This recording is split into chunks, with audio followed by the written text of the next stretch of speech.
a minute.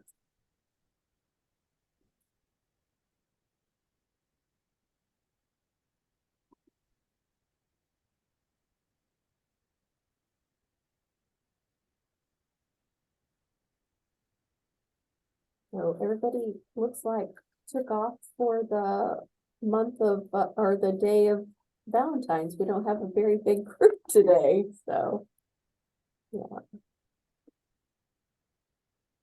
Give it just a minute to see if anybody kind of gets on. And am I able to share my screen, Courtney, when the time comes? You should be able to. Do you want to try it real quick? You were made co-host. Okay. Yep, we're good. Yeah. I won't bother anybody with that for right now. So, hey, Jeff. Heather. Hi there.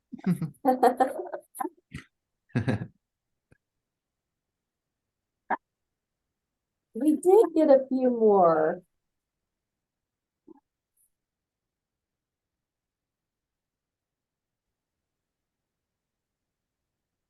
Our work gave everybody chocolate covered strawberries today. Well, you get one, but it's okay with me. So very nice.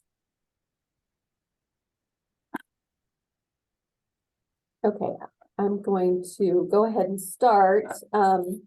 Welcome everyone to the February Valentine's Day edition of Human Services Council. Yes, love it, love it. Today we're going to hear from Shannon Tarkowski from LifeSil.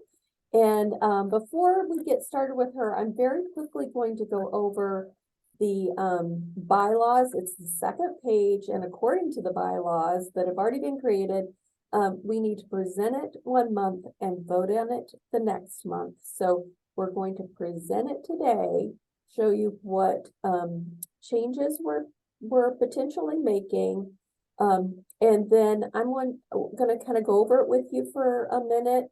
And then if there are things that you object to, rather than take away from Shannon's time and the time for all of the members to give their reports, I'm going to ask that you contact myself, Courtney, Shannon, or Jessica, and let us know if there were anything, anything that you objected to in the way that we worded, or any suggestions, helpful hints, let us know.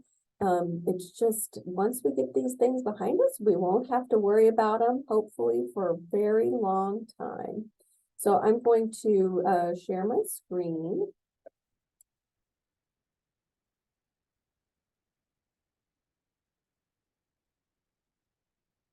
I have a couple of different things that I wanted to show you. Okay, so can everybody see my screen? Okay.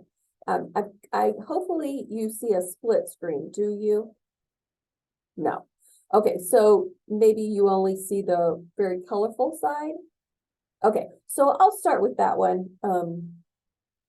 And just to kind of let you know, and Courtney did send out the fully adjusted, corrected bylaws. So everything you see in blue and crossed out, those are things we're deleting. Everything you see in yellow that's written in red, those are things we're adding. And then anything that's just highlighted in yellow, that just means that it just needs to be updated. So we took out the members of the Human Services Council shall at their annual meeting select from their own members a president, vice president, secretary, and we took out treasurer, public relations officer, and the number 2. And we added an S, so if we wanted to have more than one program coordinator, we would. Then the officers of the Human Services Council will serve 2 years. Except the president and vice president, they will serve 1 year.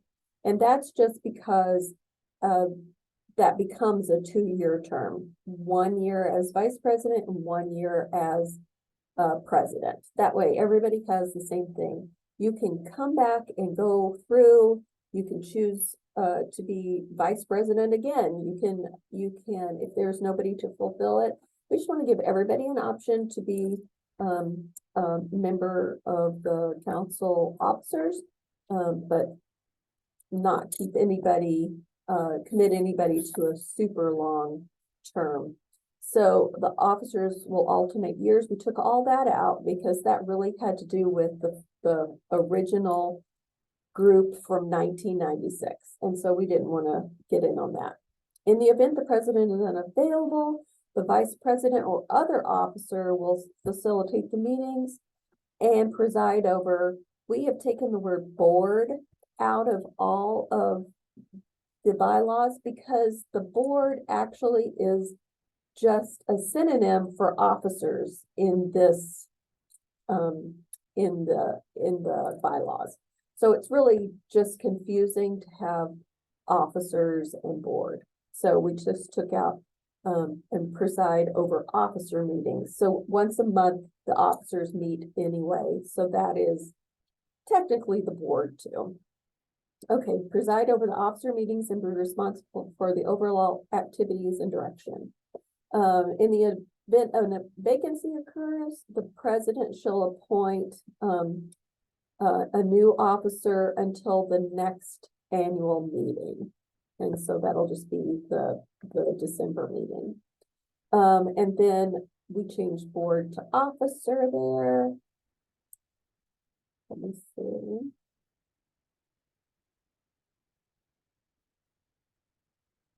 You people are in my path. I'm not doing a very good job here. There we go. Can you still see it okay? That didn't help at all. I'm just trying to get it where you can see.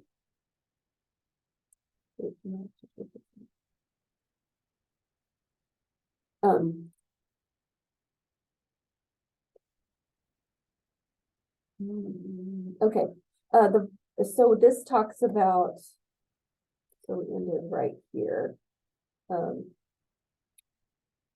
In the event a vacancy occurs, we'll at the next December meeting.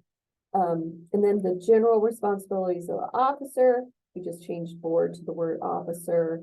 Then vice president corrected a spelling and asked that they join or attend the monthly council meetings and officer meetings. Changed board to officer.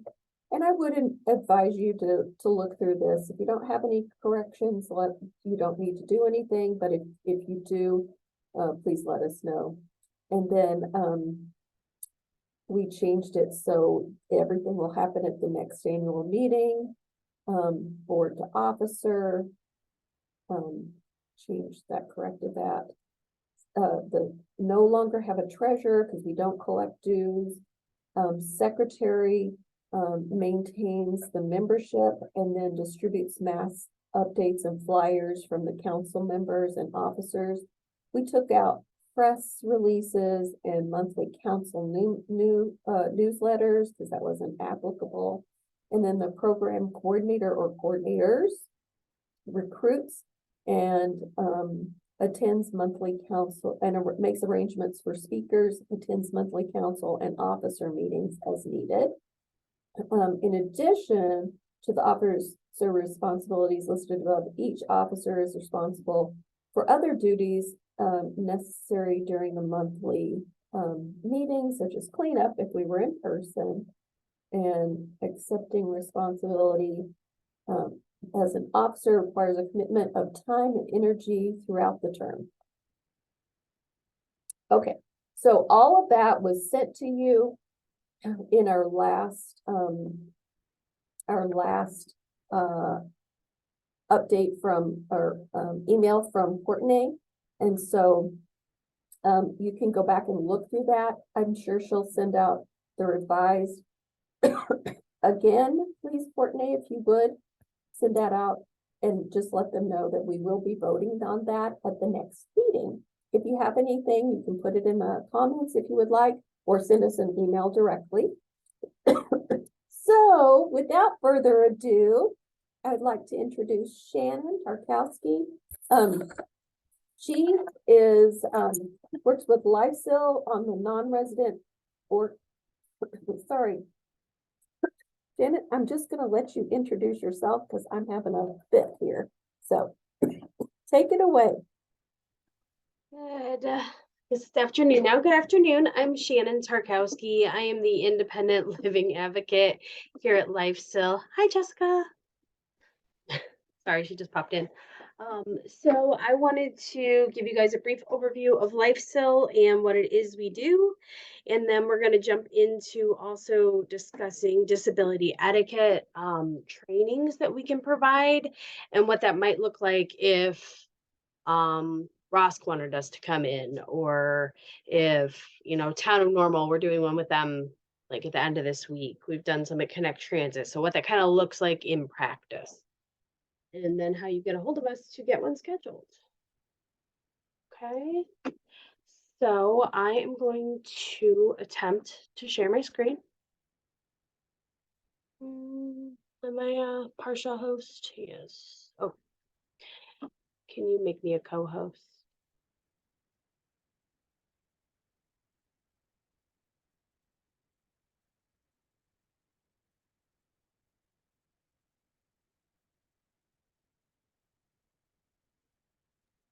You should be good to go. Thank you. All right. And can you see this presentation? Awesome. Wonderful. Okay. So Life Center for Independent Living.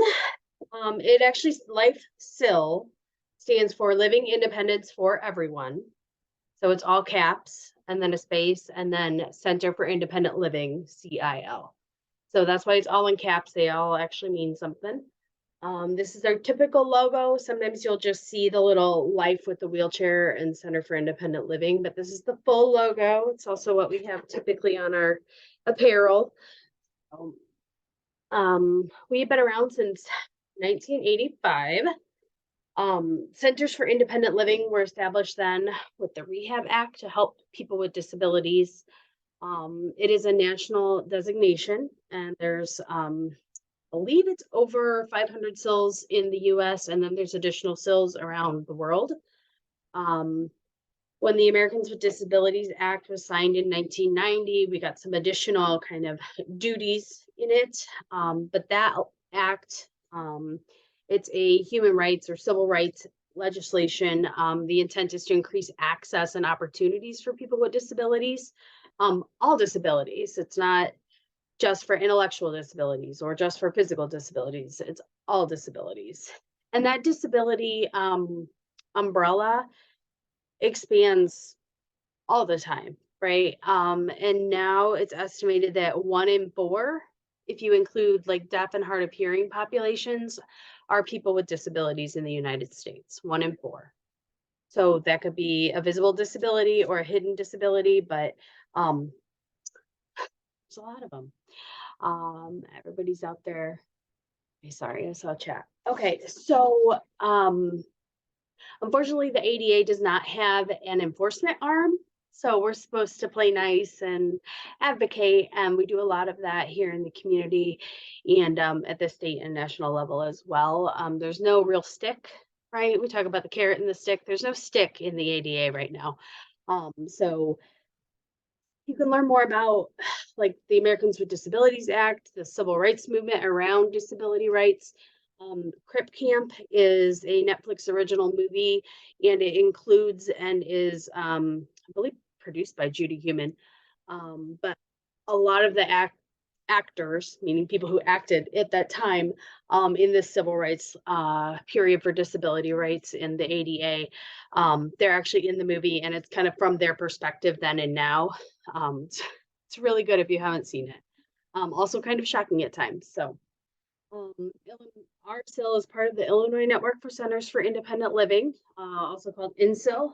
And then there's 22 centers in Illinois, and we're broken up by county. Not going to read all of this. This is the most important part. We're consumer controlled.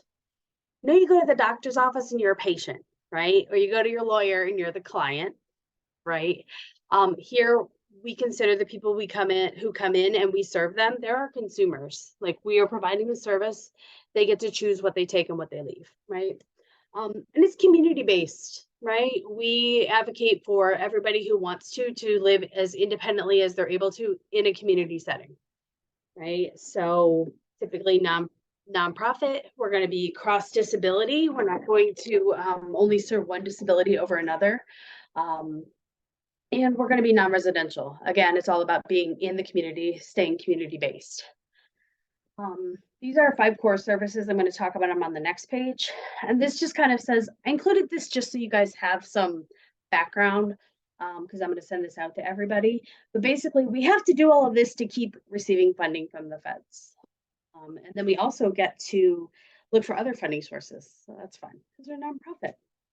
So our mission is to advance equality and integration of all persons with disabilities by promoting state, local, and national advocacy, educating persons with disabilities about their rights. So what are their rights as a person, generally, and as a person with disabilities, and then also their responsibilities, right?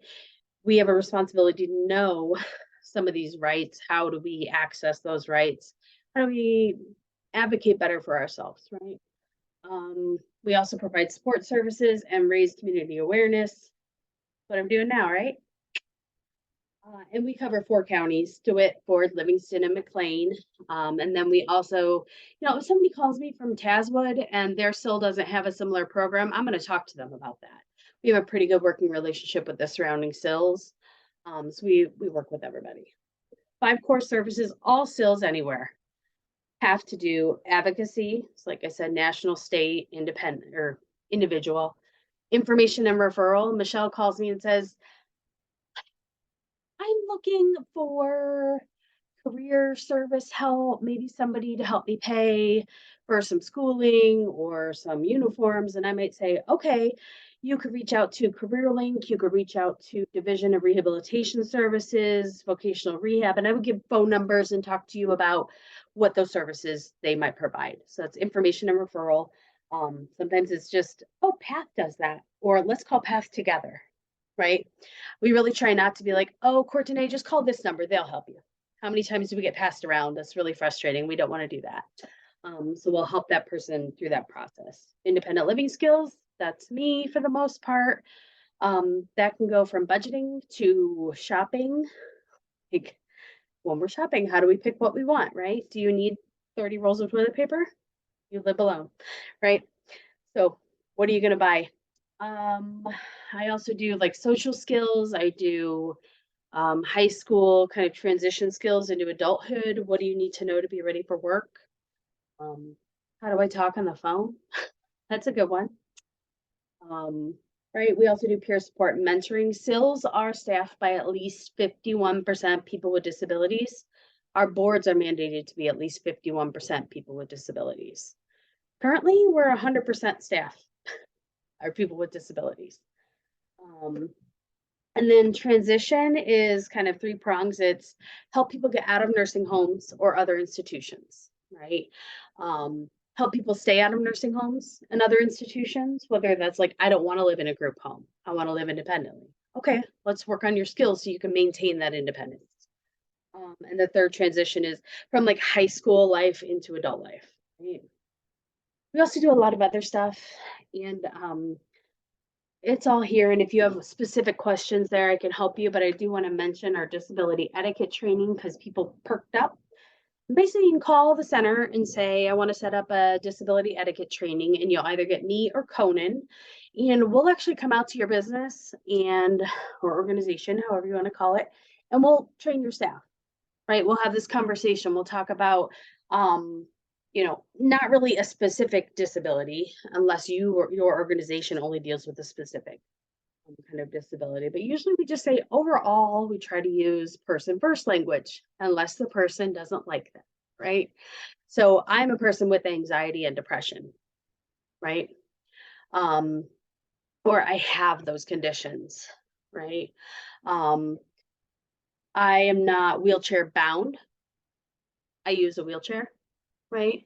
Um, I would say the exception here is a lot of people in the autistic community and the deaf community say, I'm autistic and I am deaf. So it's up to that person. So if you say, oh, you're a person with autism, and they say, no, I'm autistic, we try to respect that, right? Um, so we'll go into some of that. We usually do more like informal kind of conversation Q&A, but we can also do like, here's some slides if that's kind of more your speed. We'll do an overview of lifestyle. We'll do, what are some accommodations you might get requests for? Do I have to meet every accommodation request that's made? If I ask you for a standing desk, I want you to buy me a brand new desk that like elevates and I just have to push a button and it'll go to this height for me. And they say, well, that costs thousands of dollars, but there's this cool desktop one that I just used to stand up and work at my desk that was, $300.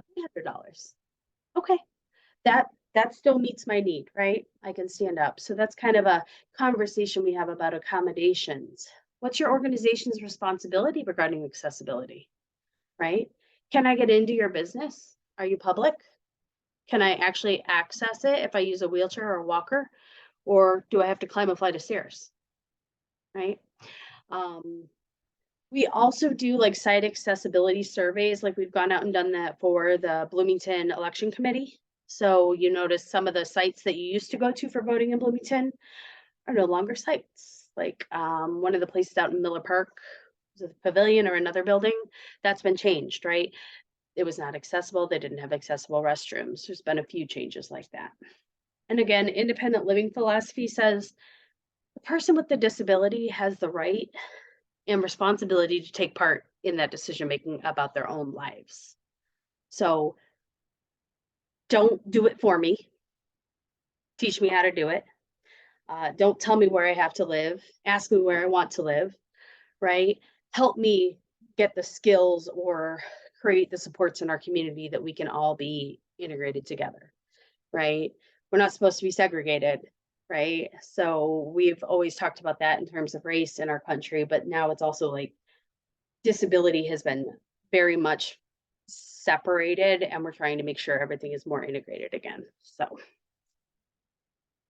from there, I would just say you can always reach out to us. We are on the web. It's www.lifesil.org.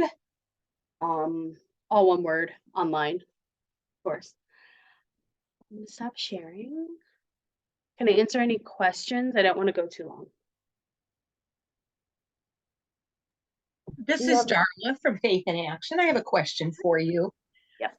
Shannon, from time to time, we will get people who call us and they need help to stay independent, and maybe it's a short term. Let's say a woman who had some surgery, she has a brace on her leg. She just needs someone to come in and remove the brace and help her put on her support stockings. Is that some kind of temporary assistance you would provide? So we do not directly provide that sort of assistance because that's more of a medical related Right. thing. That would be home Yes. health. Mm-hmm. So if she's unable to do that herself, that's probably something she needs to speak with her care coordinator about. Mm-hmm. So that would be at discharge from the hospital. Well, they tell me I have to do this, but I can't do it. So Mhm. who's going to come in and do it? And that's something that insurance will typically cover when there isn't a person. So Okay. we always advise anything medical or legal, we're going to refer back to your care coordinator or help them make that phone call. They're like, Mhm. I don't know who I'm supposed to talk to. I'm like, I can sit on hold with you. It's cool. Well, and then I have a part two. Yes. Do you have a list of home health providers? We'll get calls for that too. Yep. They say, I can't afford the agency rates, but how do I get a hold of an independent home health Mhm. provider? Yes, so that's in my deck too, but we do have a personal assistant program, so or PA, so people can call and request our personal assistant list. We'll typically ask like what county they're in, because there Mhm. are some PAs that are willing to travel, to Yeah. DeWitt, but not Livingston, right? or certain out of town or do the ride the bus. So, and then that rate is between the person in need of the services and the PA. We Okay. usually tell people, the state rate is it's $17.25 now an hour, but some PAs, if it's a couple hours a week, they'll do less. It just kind of Mhm. depends on how far it is, travel, stuff like that. Right. Then what needs done, right? Reading mail. Okay, I do that for $15 an hour, but if it's more medical or more helping transfer patients, sometimes it might be more. I don't, Mhm. that's between that person and that PA to discuss. So could the PA help someone in that situation of following surgery? If the person and the PA agree that that's a task the PA can do safely, again, that's between That's those. all between them. Yep. So we provide training to the PAs in terms of like an orientation. This person's hiring you. They're your boss. You don't decide how they should clean their house.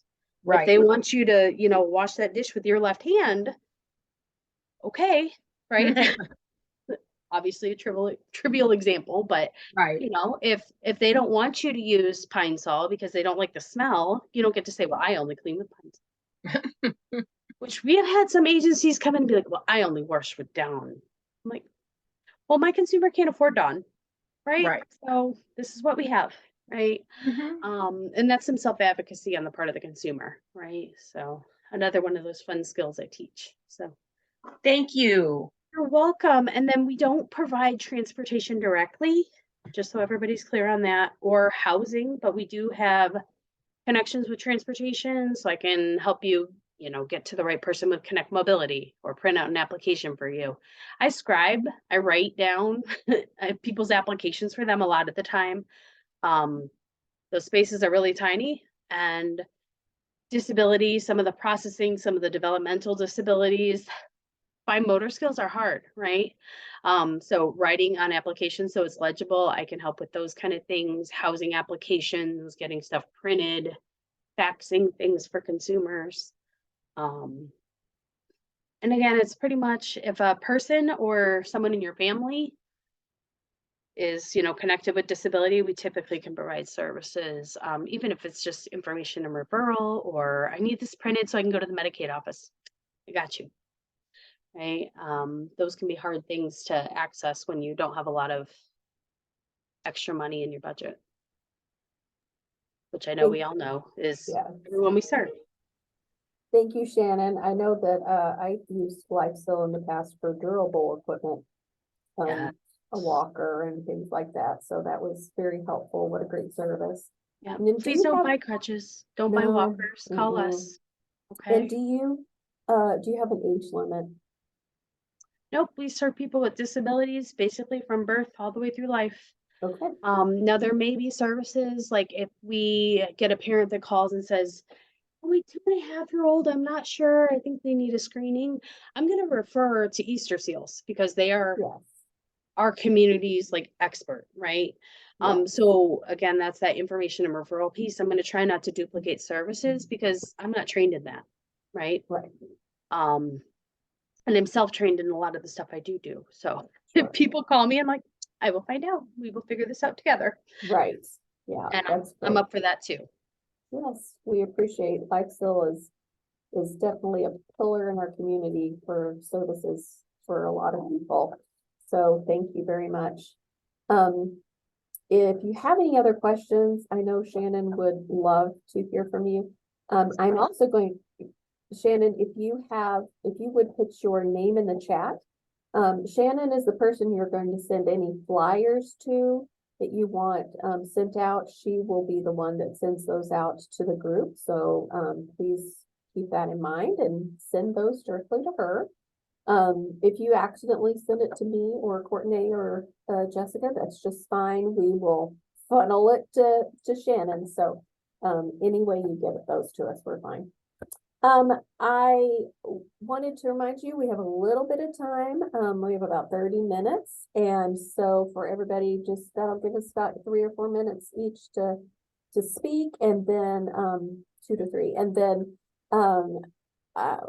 Courtney is going to we're instituting the Zoom room. So we love to we miss the fact that we would get to sit around and chat after these meetings when they were in person.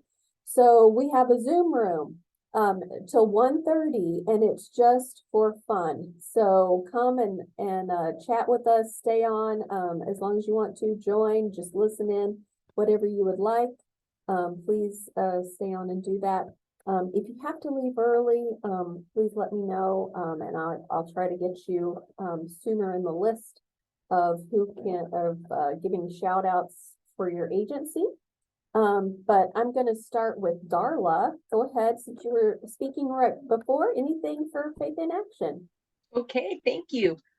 We continue to get new requests for care receivers every day. We orientate volunteers every month, but sometimes after their orientation, they decide maybe this isn't for me, or even though we're flexible, that they can't fit the rides into their flexible schedule or the visits. So we're always recruiting new volunteers. The main thing I wanted to ask today, though, was, can anyone tell me how long it's been since there was a poverty simulation in Bloomington Normal? I think there's one going on like this week, isn't there? Well, where is it? I've been trying to get information about it. Does anyone know? Jessica's shaking her head or nodding her head. Would you look that up for her, Jessica? And Thank you.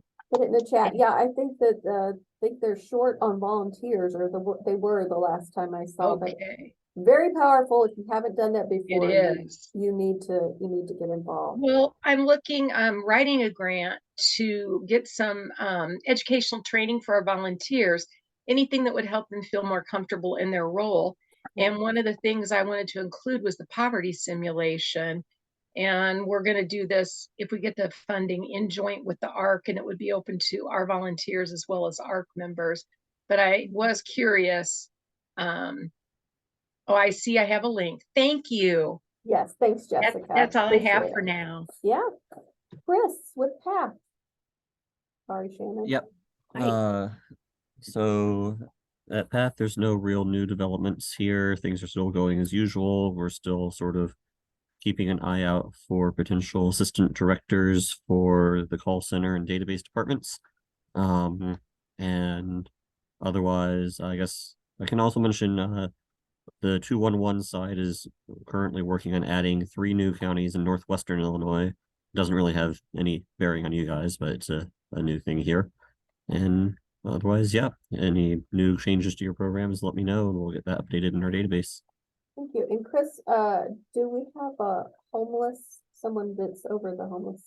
Yeah, we still have the homeless services department as well. That's in our other building, it's near the downtown. They're still doing their thing also. So. Do they have a new coordinator? Their coordinator has been Catherine Lewis since mid-fall. Okay. So depending on what your Sure. frame of reference is, I suppose. Sure, that's fine. Thank you. Hmm. And Jennifer from ECIAA, AAA. Jennifer, if you're speaking, you're muted. She may have stepped away. So Lynn.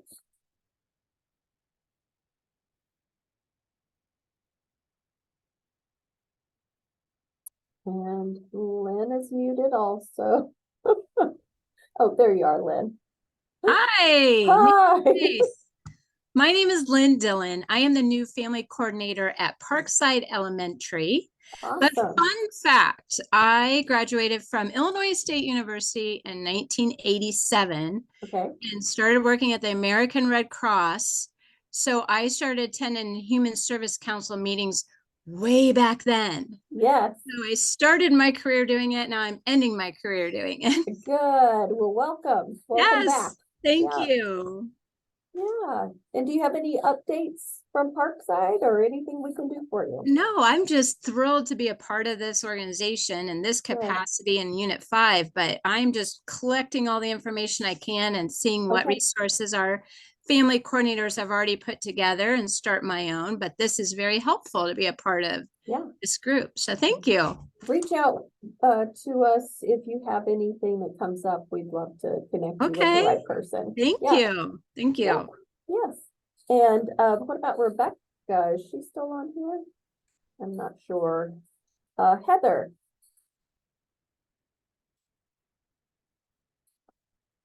My video is not working, but that's okay. So now my computer's doing crazy things. We are working on, we still have classes open for GED and English as a second language. So anyone who knows anyone that needs classes will be, still enrolling students for the majority of the spring. And then we're just working on stuff for, improving stuff for next semester as well. Great. Thank you, Heather. And I do see that Jennifer said her sound wasn't working and she doesn't have any updates.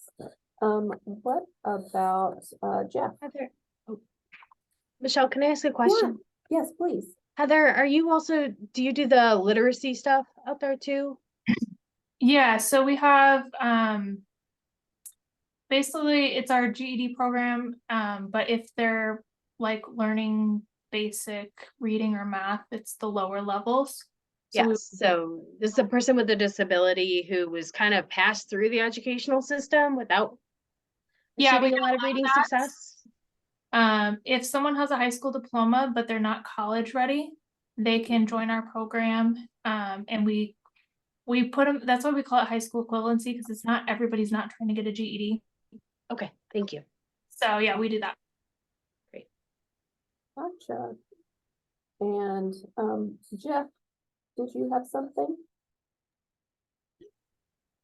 No, I just want to say hello. Okay, well, welcome. I graduated in 1987 also, and I'm wondering why Lynn looks so much better than I do, but it happens. That's wonderful. Okay. And let's see, Andrea. Hello, my name's Andrea. My video's not really responding very well today. I'm working from home, but I do work for the Family Community Resource Center in Bloomington. For anyone that's not familiar with the Family Community Resource Center, we're a family advocacy center, and family advocacy centers are programmed through the Illinois Department of Children and Family Services. And my primary role there is parental advocate. And so I provide supportive role for people who have children in the welfare system, through whatever spectrum that looks like. And then we're also a community outreach center. So we provide linkages to community resources for any individual in the community, whether they're involved with the DCFS or not. So that's kind of in a nutshell. I could go on and on and on, but I won't. Well, thank you. Thank you so much. And anything you have additionally that you want to get out, please send a flyer or information to Shannon and she'll do that for you. Okay, I sure will. And Mitchell? Thank you. Hi, everyone. I'm Mitchell. I'm with Project Oz. No new updates with Project Oz. I do kind of want to put out feelers a bit, just for if anyone knows any landlords. For our housing program, we've been having some problems just with finding landlords who will work with us and rent to our youth. So if anyone knows any landlords that has open properties and is maybe willing to accept a little bit less in rent, just because our budget isn't really matching to what rent tends to be in the area. But yeah, if anyone knows any landlords, send them our way, who are just willing to work with youth and help provide safe housing for youth. But yeah, that's all for Project Oz. Thanks. Thank you Hey, very Mitchell, much. can I get your email? Sure. It's just And I can put it in the chat. Mitchell, put it in the Just put it chat in the because I chat. think everybody would like to have that and we can I send will. it out with the notes from the meeting too, Yep. to get that up. Thank you, Jeff, for that suggestion. Could I ask a quick question for Mitchell? Sure. Do you have any experience or incentives working with DCFS alumni children, those who are between 18 and 21 who are aging out of the system? We do not have any incentives, but you can still send them our way and we'll help them. Okay, thanks. And Alicia, do you have anything for us from the YW? Yeah, so my name is Alicia. I'm one of the medical legal advocates at Stepping Stones. I've worked there for coming up on 3 years now.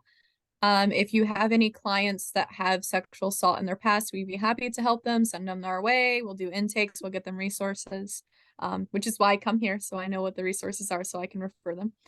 Our group counselor unfortunately left us, and so we're hiring for a group counselor. If anybody would like to facilitate groups for survivors, that would be great.